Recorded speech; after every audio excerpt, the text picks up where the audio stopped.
এই দোয়াটা শিখে নেন, ইনশাআল্লাহ আপনার জীবনের সমস্ত সংকট কেটে যাবে। আমি নিজেও এই দোয়াটা বেশি বেশি করার চেষ্টা করি। দোয়াটা হচ্ছে, মুসা আলাইহিস সালাম একটা গাছের নিচে হেলান দিয়ে বসলেন, বসে দেখলেন দুজন মেয়ে দাঁড়িয়ে আছে দূরে, পানি নিতে পারছে না। লোকজন পানি নিয়ে যাচ্ছে, ওরা দাঁড়িয়ে আছে বেচারি।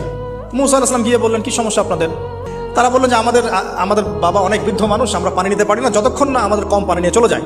মুসা আলাইহিস সালাম একটু বললাম না, ফিজিক্যালি খুব স্ট্রং ছিলেন, থাকে না বডি বিল্ডার, সামনে গিয়ে কথা বলে সরো পানি নিতে দাও, তখন মানুষ একটু মূল্যায়ন করে না।